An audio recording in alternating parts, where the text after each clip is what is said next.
Houston, do you hear me calling? Ground control to all my problems. Ain't no bitch that ever solved me.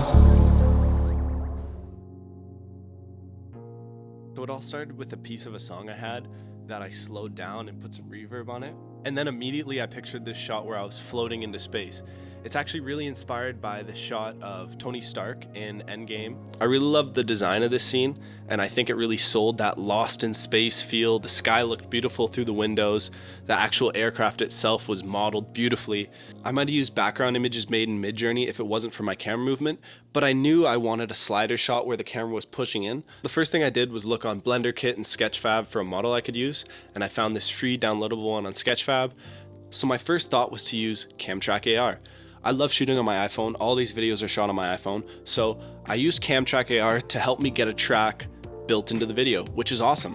One thing that is great and underrated about Camtrackar AR is I use this program called F-Spy to basically take your video footage to help block out your scene. With Camtrackar AR, it does that already. And I use the same method here on this short here, where I just used it to basically block out my scene, even though it was a static shot with no movement. Camtrackar AR made that great. Still, you're gonna have to do some work to make your environment. I took this Sketchfab model, I imported my Camtrackar AR data, and then through the viewport I started to model. I knew I needed something to fill out the scene, so I thought about some cargo, some med kits, some different things that you would have on a ship. The next thing I did was make a window in my model using the Boolean modifier in Blender. Now we could see light shining in from this Nebula HDRI I downloaded. That was available on BlenderKit.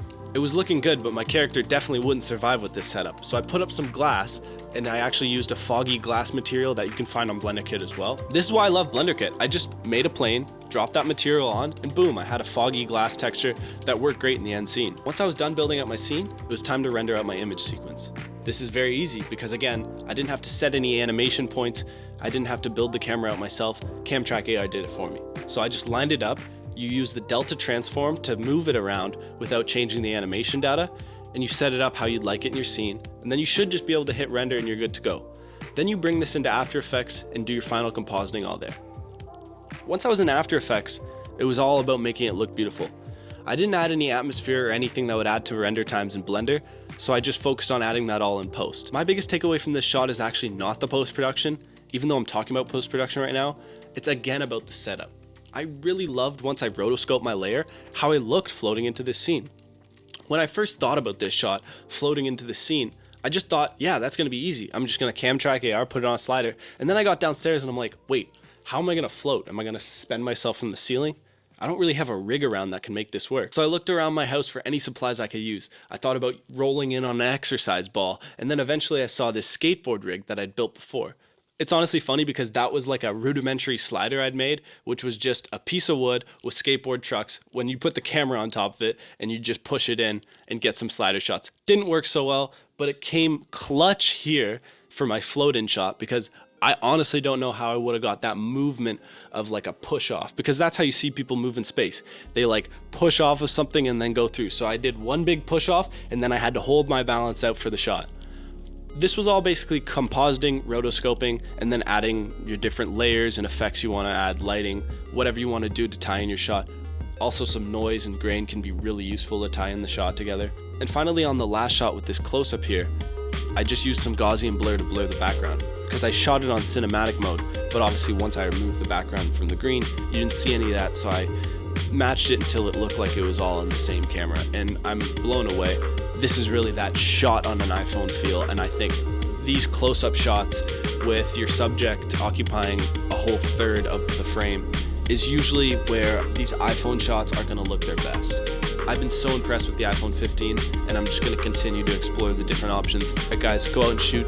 These tools are all available to you now. I know I showed you things in After Effects, but you can composite that all in Blender yourself. It's a really fun shot you can make. I had a lot of fun with this process. Bet a bunch of you watching right now have a longboard, skateboard in your house, so go float through space today. Alright guys, thank you so much. Oh, also note, you don't need a green screen to go do this shot. I actually rotoscoped everything. This is just my space where I shoot. Why I rotoscoped everything is because, well, one, I put that water bottle in the shot, which ruined the shots. So basically I just had to commit to taking the iPad and myself out of that shot on their own. And honestly, I've begun to love Rotobrush 3 so much that I'm just rotoscoping a lot more in general. So yeah, I know you're looking at these shots where I'm doing them on a big green screen. You might say, oh, I don't have a large space to shoot a green screen. I don't have a green painted floor like I do. That's not actually necessary. You could do this all in After Effects outside, even if you're doing a big longboard shot. That might look better. You can get a longer float than I did. Maybe if you can get on a downhill, because it was super hard to hold my balance. Maybe because also this is built, because this is, don't try this at home, kids. Maybe also a real longboard would work a lot better than this, because balance was very tricky on this thing. But the big base actually provided me enough space to kind of sit on it and get that weird, like if I was kneeling, that would just look like I'm kneeling on something. I'm really happy with the end shot. Go smash it today. The like button or your video. Go smash making your video today.